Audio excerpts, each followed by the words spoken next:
Soy simplemente polvo de la tierra, moldeado por las manos del Creador desde antes de la fundación del mundo. No hay nadie inferior a mí, pues me considero el menor entre todos los llamados. No vine aquí con diplomas, títulos ni logros humanos para presentar ante ustedes. No poseo la elocuencia de un orador, ni la erudición de un teólogo renombrado. Lo único verdaderamente especial en mí no es el talento, ni la inteligencia, ni la virtud adquirida por mi propio esfuerzo. Es simplemente que he sido perdonado, lavado por la preciosa sangre del Cordero de Dios. Soy la tierra de Dios, moldeada y sostenida por sus manos cada día. Y es precisamente por eso que puedo estar aquí ante ustedes sin vergüenza ni temor, porque no es mi fuerza la que me sostiene, sino la suya. No es mi justicia la que me legitima, sino la justicia de Cristo que me es imputada por la fe. Nada de lo que soy o hago merece prominencia ni reconocimiento humano. Todo mérito, todo honor, toda gloria pertenecen exclusivamente a Dios. No soy más que un recipiente de barro que porta un tesoro que no me pertenece. Un mensajero que no eligió el mensaje, sino que fue elegido por él. Fue Dios quien me llamó centinela, y yo no elegí este papel, ni lo busqué con ambición ni con ansias de fama. Él vino a mí como una pesada carga sobre mis hombros y un fuego ardiente en mis huesos que no podía apagar. Como Jeremías, quien dijo que la palabra del Señor era como un fuego encerrado en sus huesos. Yo tampoco puedo permanecer en silencio. El centinela no habla por sí mismo, sino que habla de lo que ve, de lo que oye y de lo que le es revelado desde lo alto. Y lo que me ha sido revelado es urgente, es real, es sobrecogedor y es específicamente para esta generación en la que vivimos. No es un mensaje de comodidad fácil ni de prosperidad vacía, sino una solemne advertencia de un Dios que todavía ama a su pueblo. Un Dios que antes de juzgar siempre advierte, siempre llama, siempre extiende su mano. Tal como lo hizo en los días de Noé, tal como lo hizo en los días de Lot, tal como lo hizo a través de todos los profetas del antiguo pacto. Hoy Él sigue haciendo lo mismo, a través de personas imperfectas, humildes y quebrantadas. Personas que no tienen nada que ofrecer salvo obediencia y disponibilidad. Y fue precisamente este tipo de personas las que Dios eligió para llevar este mensaje al mundo. Rara vez Dios concede tantos detalles sobre un evento futuro como los que me fueron revelados a través de estos sueños y estas escrituras. Rara vez los sueños coinciden tan perfectamente, tan precisamente, con pasajes específicos de la palabra de Dios. Pero eso fue exactamente lo que sucedió, y la confirmación llegó no una, sino repetidamente, de maneras que no dejan lugar a dudas. Cada detalle de lo que vi en los sueños encontró su reflejo exacto en las páginas del Apocalipsis y otros libros proféticos. Y cuando Dios confirma un mensaje de esta manera, el siervo no tiene más remedio que proclamarlo con toda fidelidad posible. No puedo suavizar lo que se me ha mostrado. No puedo omitir lo que se me ha revelado. No puedo endulzar un mensaje que ha sido dado con divina seriedad y urgencia. El verdadero amor no oculta la verdad. El verdadero amor la proclama incluso cuando duele, incluso cuando es incómodo, incluso cuando va contra la corriente del mundo. Y es con este amor que este mensaje les llega hoy. Cada palabra aquí expresada ha sido meditada en mi corazón, cuidadosamente contrastada con las Escrituras y confirmada repetidamente por el Espíritu Santo a lo largo del tiempo. No vine a ofrecer mi opinión personal, mi interpretación favorita ni mi teología preferida. Vine a transmitir una advertencia nacida del amor más profundo que existe, el amor de un padre que no quiere ver a ninguno de sus hijos perdido. Una advertencia de misericordia, porque Dios sigue llamando a su pueblo antes de que llegue la hora final y la puerta se cierre para siempre. Así como en los días de Noé, el arca permaneció abierta por un tiempo y luego se cerró, llegará el día en que la oportunidad ya no existirá. Y en ese día, las lágrimas y los arrepentimientos tardíos no podrán revertir lo que ha sido sellado por la mano de Dios. Por lo tanto, la urgencia de este mensaje no es exageración ni alarmismo, sino amor en su forma más pura y honesta. Es el amor de alguien que ha visto lo que está por venir y no puede permanecer impasible. El tiempo apremia, más de lo que la mayoría imagina o está dispuesta a aceptar. La hora se acerca con una velocidad que el mundo dormido no puede percibir. Las señales están por doquier. En las guerras, en los rumores de guerras, en los desastres naturales, en la apostasía de la iglesia, en la corrupción de las naciones. Quien tiene ojos para ver, ve. Quien tiene oídos para oír, oye. Y quien tiene un corazón abierto a Dios, siente el peso de este momento histórico y profético. No es tiempo de dormir, es tiempo de velar, de orar, de prepararse y de proclamar. Es tiempo de poner orden en nuestra vida, de reconciliarnos, de resolver los asuntos pendientes con Dios y con los hombres. Es tiempo de dejar atrás todo lo que nos ata a este mundo efímero y correr con determinación a los brazos del único que puede salvar. Que este mensaje encuentre tierra fértil en cada corazón que lo reciba y que el Señor use cada palabra para despertar, transformar y salvar a todos aquellos que aún tienen tiempo de responder a su llamado. Rara vez Dios revela con tanto detalle un evento futuro, una destrucción que ha de venir sobre la faz de la tierra. Rara vez las escrituras y los sueños coinciden con tanta precisión como dos piezas del mismo rompecabezas eterno que encajan a la perfección ante nuestros ojos. Fue solo después de mis sueños, con los ángeles caídos, que Dios me condujo a estos versículos específicos, como si quisiera confirmar con su propia palabra todo lo que se me había mostrado en las visiones nocturnas. Y cuando leí estos pasajes por primera vez, después de los sueños, un estremecimiento recorrió todo mi ser, porque cada detalle que había visto estaba allí, escrito hace milenios, esperando ser comprendido en este momento. La palabra de Dios no es un libro muerto guardado en estantes polvorientos. Está viva, activa y es más cortante que cualquier espada de doble filo. Habla al presente con la autoridad de lo eterno. Describe el futuro con la precisión de quien ya lo ha visto suceder. Y lo que describe en Apocalipsis 9 está más cerca de cumplirse de lo que cualquier generación anterior podría haber imaginado. Los versículos 14 y 15 del capítulo 9 del Apocalipsis poseen un peso profético que pocos se han detenido a contemplar con la seriedad que merecen. Son palabras sencillas en apariencia, pero de profundo significado e implicaciones para el mundo tal como lo conocemos. Como está escrito, así se hará, sin alteración, sin negociación, sin posibilidad de anulación. Apocalipsis 9, 14 a 15. Diciendo al sexto ángel que tenía la trompeta, suelta a los 4 ángeles que están atados junto al gran río Éufrates. Y fueron soltados los 4 ángeles que habían sido preparados para la hora, el día, el mes y el año para matar a la tercera parte de la humanidad. Estos 4 ángeles caídos son lo peor de lo peor, los seres más terribles que jamás hayan habitado los cielos en presencia de Dios. Su poder y maldad son tan aterradores que Dios mismo decretó que fueran encadenados y aprisionados bajo las aguas del río Éufrates hasta el preciso momento de su liberación. No vagan por el mundo como otros espíritus malignos. Están atados, contenidos, esperando una hora específica que fue determinada antes de la creación del mundo. Y esa hora se acerca con una inevitabilidad que ninguna fuerza humana o angélica puede impedir o posponer.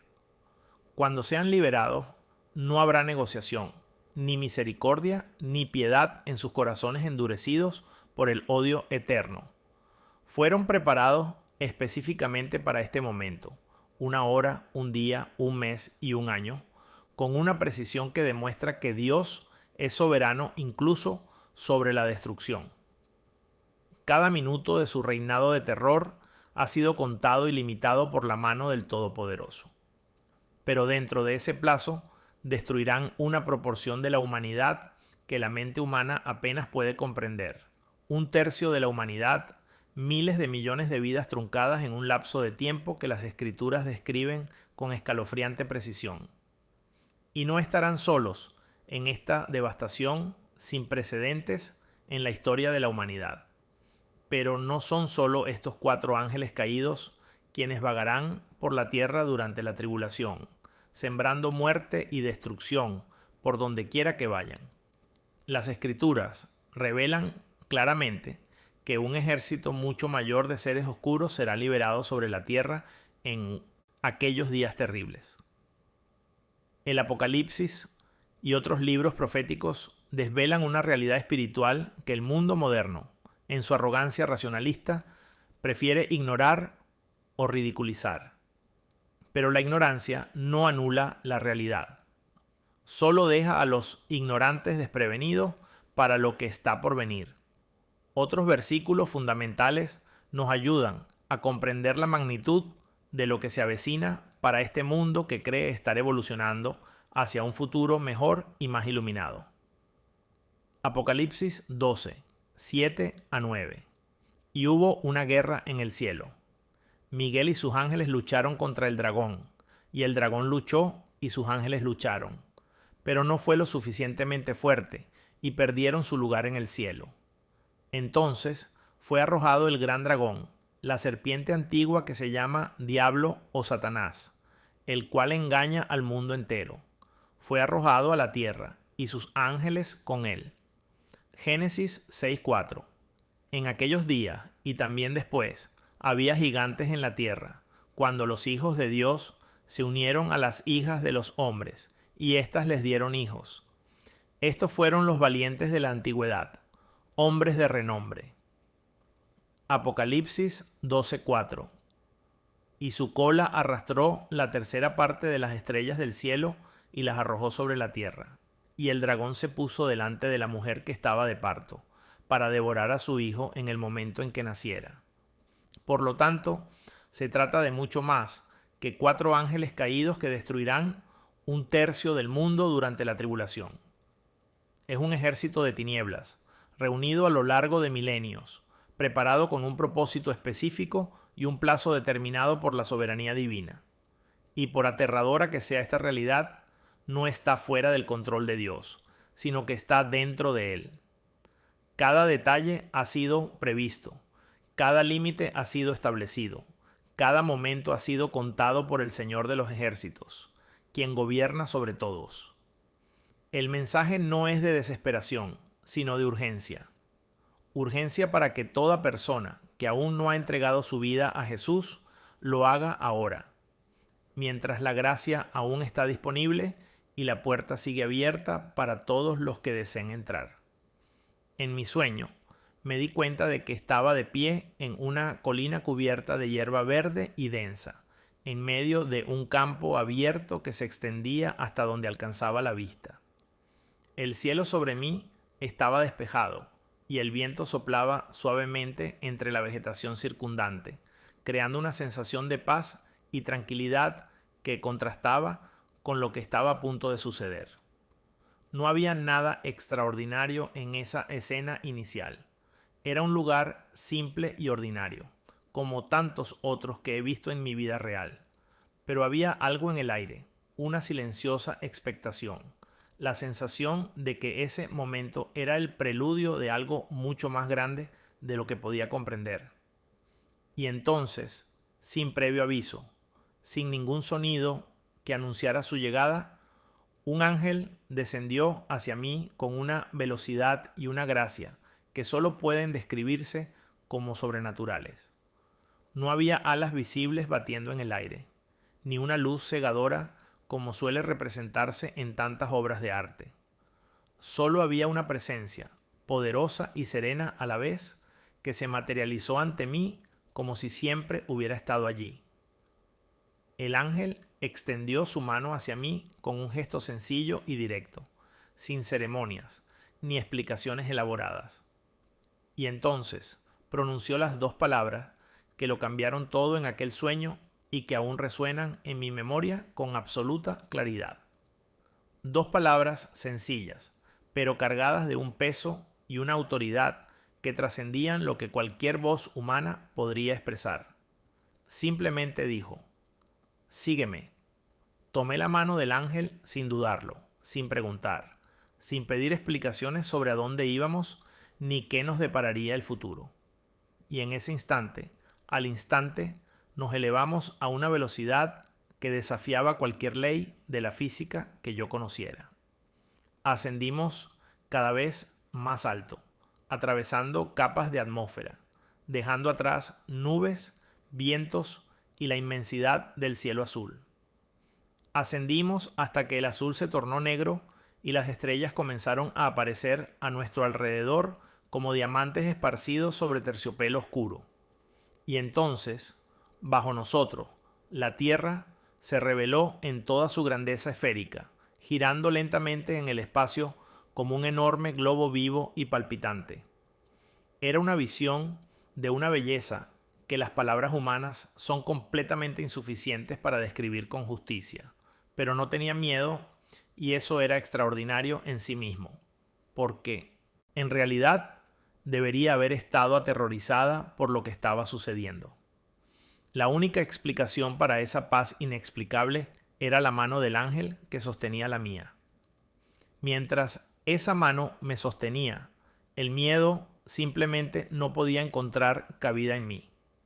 La tierra giraba lentamente bajo nuestros pies, majestuosa y frágil a la vez, y la contemplé con una mezcla de asombro y una tristeza que no pude explicar en aquel momento. Entonces, cuando Oriente Medio apareció en nuestro campo de visión, cuando el contorno familiar de aquella región antigua y cargada de simbolismo profético se vislumbró bajo nosotros, algo cambió en la trayectoria del ángel, y comenzamos a descender con la misma rapidez con la que habíamos ascendido. Nos precipitamos hacia la Tierra a una velocidad vertiginosa. Luego atravesamos la superficie como si no existiera, hundiéndonos a través de capas de tierra y roca con la misma facilidad con que se atraviesa la superficie del agua. Descendimos a través de la tierra, a través de la roca, a través de capas geológicas que tardaron milenios en formarse, cada una contando una historia diferente de la historia de este planeta. No tengo forma de saber con certeza a qué profundidad llegamos. Tal vez kilómetros, tal vez más. El tiempo y la distancia parecían funcionar de manera diferente en ese lugar, en ese estado entre sueño y visión que Dios a veces concede a sus siervos. Y durante todo ese descenso interminable por las entrañas de la tierra, no sentí miedo. No mientras esa mano permaneciera firmemente envuelta en la mía. No mientras esa presencia angelical me acompañara y me sostuviera. Finalmente, nos detuvimos. Y me encontré de pie en un lugar que no debería existir, según todo lo que la ciencia me había enseñado sobre el interior de la Tierra. Miré a mi alrededor y lo que vi me dejó sin palabras, tratando de procesar una realidad que iba mucho más allá de cualquier experiencia humana normal.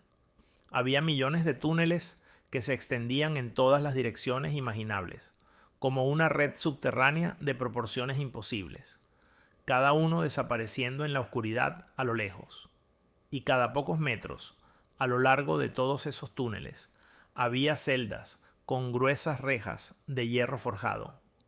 Cada puerta estaba abierta de par en par y cada celda estaba completamente vacía.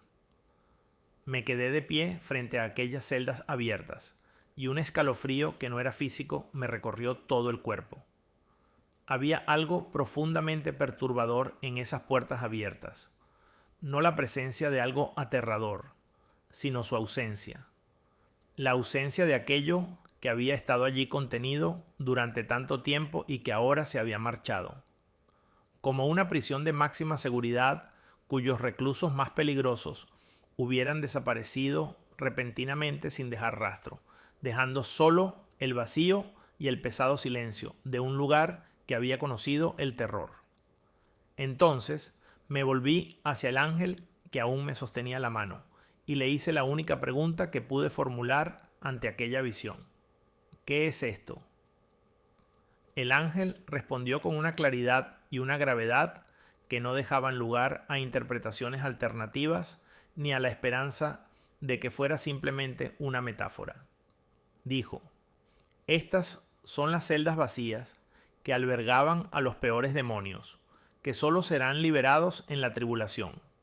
Estos demonios habitarán a muchos, enloqueciendo a muchos y haciendo que la gente cometa actos indescriptibles en aquellos días.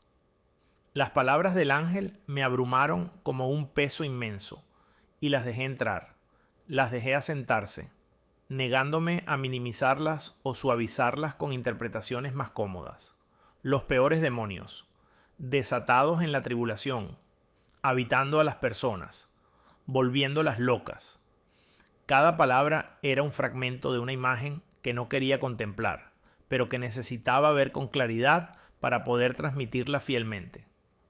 Entonces comprendí que había luz en todos esos túneles, una luz que iluminaba cada corredor, cada celda, cada rincón de aquel vasto sistema subterráneo. Pero, por más que busqué, por más que indagué, jamás encontré ninguna fuente visible de esa luz. No había antorchas, ni lámparas, ni ningún tipo de dispositivo que pudiera explicar de dónde provenía esa iluminación constante y uniforme.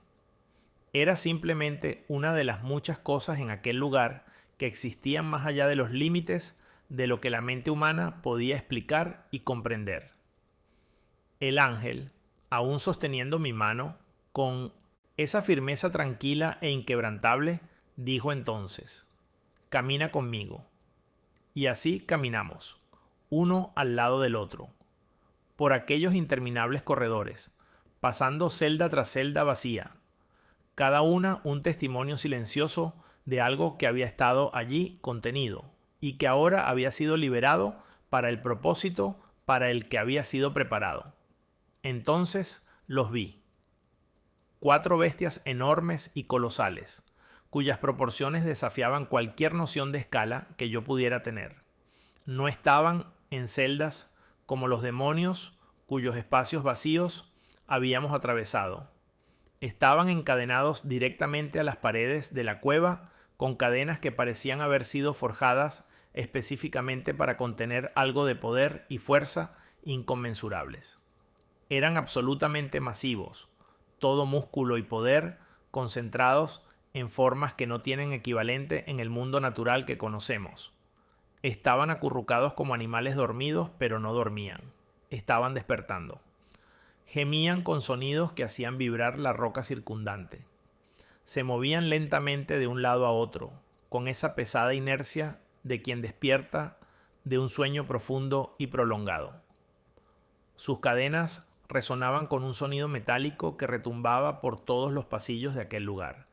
Y entonces oí cómo enormes cantidades de aire eran succionadas por ellos mientras sus pulmones se expandían con cada respiración cada vez más profunda y poderosa. Respiraban con creciente intensidad, despertando a su estación, preparándose para el momento en que las cadenas se soltarían y emergerían a la superficie para cumplir el terrible propósito para el que habían sido reservados desde antes del diluvio. Calculo que, enroscados, medían entre 6 y 9 metros de altura. De pie serían simplemente inimaginables. Y entonces el sueño se oscureció y terminó, dejándome con imágenes que jamás podré borrar de mi memoria. El segundo sueño, con los ángeles caídos, fue diferente del primero en su naturaleza e intensidad, de una manera que aún me resulta difícil describir adecuadamente. En el primer sueño, un ángel me había guiado y protegido a través de realidades subterráneas que existían más allá de la percepción humana ordinaria. Pero en este segundo sueño estaba en el espíritu, es decir, veía y oía absolutamente todo con una claridad y nitidez extraordinarias, pero nadie me veía, nadie me oía, nadie sabía que estaba presente como testigo de lo que se desarrollaba ante mí. Era como existir en una dimensión paralela superpuesta a la realidad, invisible para todos los demás participantes en ese escenario devastador, y lo que vi en ese estado transformó para siempre mi comprensión de lo que está escrito en el libro del Apocalipsis y lo que le espera a este mundo que aún duerme en su ilusión de seguridad y progreso. Vi a los monstruos, vi a los ángeles caídos caminando sobre la tierra con una libertad y determinación aterradoras por su absoluta certeza de propósito. No hubo vacilación en sus movimientos, ni duda en sus acciones. Nada podía detenerlos ni desviarlos de su misión de destrucción total. Caminaban como dueños de un mundo que habían esperado devastar durante más tiempo del que la historia humana puede abarcar. Y destruyeron todo, absolutamente todo, lo que se interpuso en su camino. Cuando uno piensa en un ser monstruoso que camina sobre la tierra y destruye todo a su alrededor, la mente humana recurre inevitablemente a las imágenes que la cultura popular ha creado para representar este tipo de terror.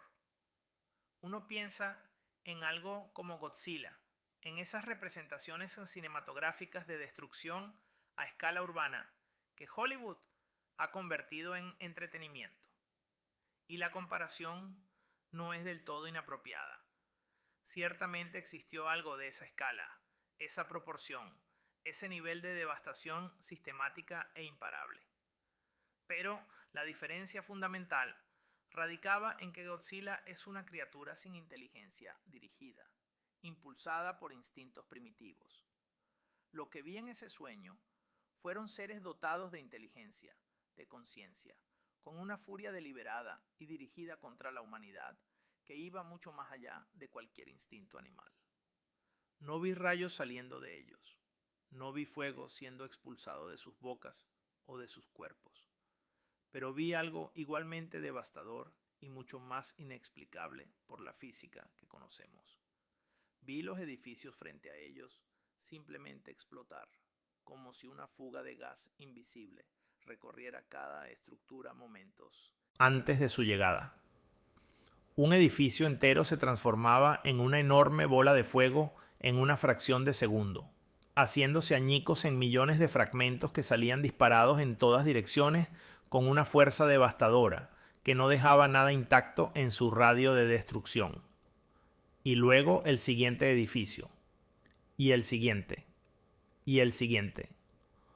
Una secuencia ininterrumpida de explosiones y derrumbes que redefinía por completo el paisaje urbano en cuestión de minutos. Estos ángeles caídos destruían con una eficiencia y velocidad que hacían completamente inútil e irrelevante cualquier respuesta humana. No había arma que pudiera dañarlos, y lo sabían con absoluta certeza, lo que se traducía en una aterradora confianza en cada uno de sus movimientos. No había barrera que pudiera contenerlos, ninguna estructura que pudiera resistir su paso, ninguna fuerza militar, tecnológica o humana, de ningún tipo que pudiera siquiera frenar su marcha de destrucción.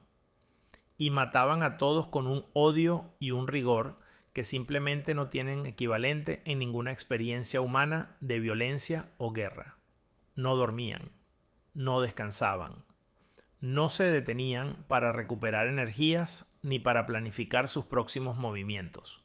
Destruían 24 horas al día, 7 días a la semana, día y noche, sin interrupción, sin variación, sin el más mínimo signo de fatiga o vacilación. No tenían piedad de las mujeres, no tenían piedad de los ancianos, no tenían piedad de los niños ni de los bebés. Mataban y destruían absolutamente todo a su paso con esa furia implacable que se había acumulado durante milenios de prisión y de espera del momento de su liberación. Su rastro de destrucción, Tenía entre 500 y 800 metros de ancho, y lo que dejaron tras de sí fue solo tierra quemada, cenizas y el silencio absoluto de la muerte total. Tenían un plazo límite para su destrucción, y lo sabían con absoluta precisión. 1 hora, un día, un mes y un año, como está escrito en Apocalipsis 9. Y precisamente porque conocían este límite, se apresuraron a destruir todo lo posible dentro del plazo que les concedía la soberanía de Dios. Había una urgencia furiosa en sus movimientos, una prisa calculada que demostraba una clara conciencia del tiempo restante. No volaban. Caminaban a donde quiera que iban, con esas zancadas inmensas que cubrían enormes distancias con cada movimiento. Pero existía la posibilidad que percibí en ese sueño de que pudieran desaparecer en un lugar y reaparecer instantáneamente en uno completamente diferente, como si el espacio no fuera para ellos el obstáculo que es para los seres físicos. Y entonces comprendí, en ese sueño, la razón más profunda detrás de toda esa furia devastadora e implacable. La escritura en 1 Corintios 6:3 dice que los santos juzgarán a los ángeles. Y esta verdad, que los seres humanos redimidos, hechos de polvo y debilidad, serían algún día los jueces de los ángeles, llenó a estos seres poderosos de una furia incontenible. Que el hombre, esta criatura inferior en poder y conocimiento, fuera exaltado por encima de ellos para juzgarlos, era una afrenta insoportable a un orgullo que ya se había rebelado contra Dios mismo. Estaban en todos los continentes, en casi todas las grandes ciudades del mundo. Muerte y destrucción a escala global, simultáneas, coordinadas con una eficiencia que demostraba que no se trataba de caos, sino de juicio. Recuerdo los ojos rojos como brasas incandescentes, que brillaban en la oscuridad con una intensidad que no disminuía ni siquiera a plena luz del día. Ojos que albergaban toda la intensidad de un odio eterno y una determinación inquebrantable. Y si alguien los veía, si esos ojos se encontraban con los tuyos, solo significaba una cosa: que estabas a punto de morir. No había escapatoria, ni negociación, ni piedad en esos ojos. Solo el fuego de una rabia alimentada durante milenios, que finalmente había encontrado su momento para expresarse sin restricciones sobre un mundo indefenso. Y yo estaba allí, en espíritu, viéndolo todo suceder, escuchando los gritos, las explosiones y el caos de un mundo que se desgarraba literalmente, incapaz de hacer nada más que presenciarlo y recordarlo para poder transmitirlo. Y entonces oí una radio, en algún lugar entre los escombros y la devastación, en algún rincón aún no completamente destruido de aquel mundo que se derrumbaba, sonaba una radio. Y el locutor hablaba con esa voz profesional y controlada de los presentadores de noticias, describiendo lo que estaba sucediendo a una audiencia que aún intentaba asimilar la magnitud de los acontecimientos. Y lo que dijo fue esto: que unos alienígenas malvados estaban atacando la Tierra. Alienígenas, no ángeles caídos, no demonios, no los Nefilim de las páginas del Génesis, sino alienígenas. Y en ese momento, aún inmerso en el sueño, comprendí con absoluta claridad que esta era la gran ilusión, la gran mentira, el gran engaño que se había preparado e implantado en la conciencia colectiva de la humanidad durante décadas de películas, series, noticias e informes gubernamentales sobre ovnis y seres de otros mundos. Todos los días oímos hablar de alienígenas y ovnis, y no es una coincidencia, no es simple curiosidad científica, es la preparación sistemática de una humanidad que necesitará una explicación para lo inexplicable cuando las puertas del infierno finalmente se abran sobre esta tierra. El sueño se oscureció abruptamente, y entonces desperté en una nueva visión, aún en espíritu, aún invisible para todos a mi alrededor, aún capaz de ver y oír todo con esa claridad sobrenatural que solo Dios puede otorgar. Y me encontré en un lugar completamente distinto a los escenarios anteriores, no en las profundidades de la tierra, no en las calles devastadas de una ciudad en llamas, sino debajo de una casa común, en el estrecho espacio entre el suelo y los cimientos. Era un lugar humilde y ordinario, sin nada grandioso ni dramático en su apariencia física, pero lo que sucedía allí era desgarrador. Había 3 o 4 hombres en ese espacio reducido, y todos buscaban frenéticamente cualquier objeto que pudiera servir como herramienta para cavar. Una lata de sopa oxidada, un trozo de madera roto, un fragmento de metal encontrado en la tierra compacta. Cualquier cosa que pudiera ayudarlos a cavar un hoyo, enterrarse, desaparecer bajo tierra mientras los ángeles caídos se acercaban con su inevitable destrucción. Sus rostros reflejaban el terror más puro y absoluto que jamás haya visto en un ser humano. El terror de quienes saben que la muerte se acerca y no encuentran escapatoria. Y en lugar de alzar la vista, en lugar de invocar el único nombre que tiene el poder de salvar, miraban hacia abajo, intentando esconderse en la tierra como si ésta pudiera protegerlos de lo que se avecinaba. Intenté hablar. Abrí la boca y pronuncié las palabras más importantes que alguien podía decir en ese momento: que había salvación, que había esperanza, que el nombre de Jesús aún tenía el poder de salvar incluso en esa hora de terror absoluto. Pero no me oyeron. Mis palabras salieron, pero les llegaron como si nada, como el aire, como si yo simplemente no existiera en ese lugar. Entonces empecé a gritar con todas mis fuerzas, con toda la urgencia de quien ve a la gente caminar hacia un abismo y no puede detenerlos. Grité el nombre de Jesús. Grité que había salvación. Grité que estaban cavando su propia tumba, mientras que la única salida real estaba disponible y accesible para cualquiera que simplemente la pidiera con fe. Pero siguieron cavando.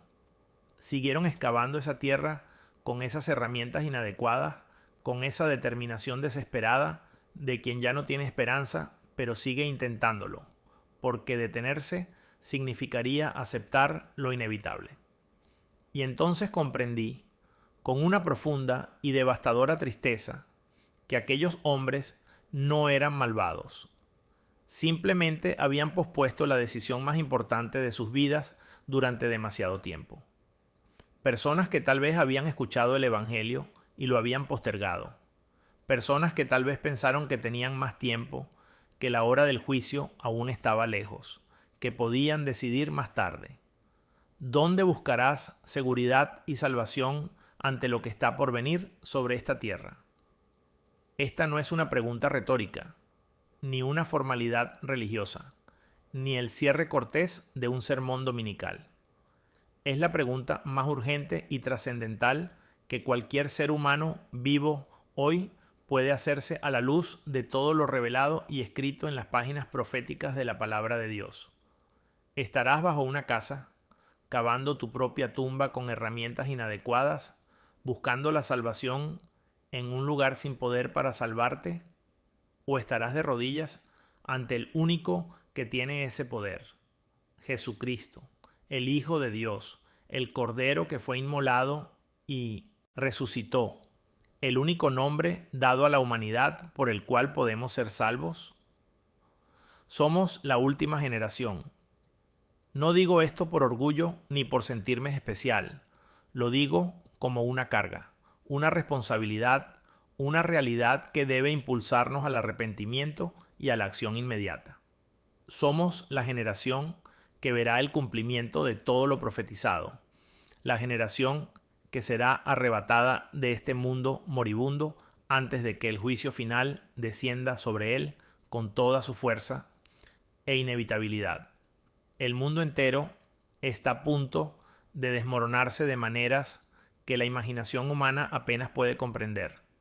Estados Unidos, bendecido por encima de todas las naciones con el Evangelio, la libertad, la prosperidad, y la luz de la palabra de Dios, es identificado en las Escrituras como la Babilonia de los últimos días. Y sobre ella recae un juicio especial, específico y devastador, que las Escrituras describen con aterradora precisión. Será destruido en una hora, no en años, no en décadas de decadencia gradual, sino en una hora.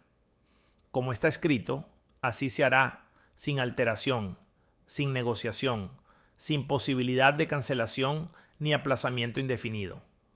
El rapto vendrá primero, y luego el juicio descenderá sobre un mundo que ha rechazado la gracia y ha preferido la oscuridad a la luz.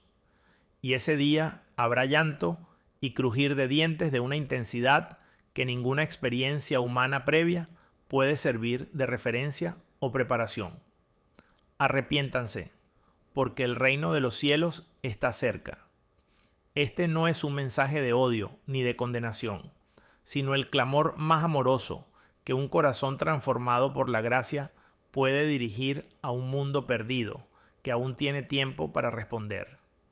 Nosotros, los fieles, no estamos destinados a la ira de Dios, y esta es una de las promesas más preciosas y reconfortantes de toda la palabra de Dios para quienes vivimos en esta hora final. Primera Tesalonicenses 5:9 declara con absoluta claridad que Dios no nos destinó a la ira, sino a obtener la salvación por medio de nuestro Señor Jesucristo. Esta promesa no es para todos indiscriminadamente, sino para aquellos que han entregado sus vidas a Jesús, que se han arrepentido de sus pecados, que han confesado con su boca y creído en su corazón que Dios lo resucitó de entre los muertos. Para ellos, el rapto es una esperanza viva y una certeza inquebrantable que ninguna tribulación, ninguna persecución, ni ninguna presión del mundo puede extinguir.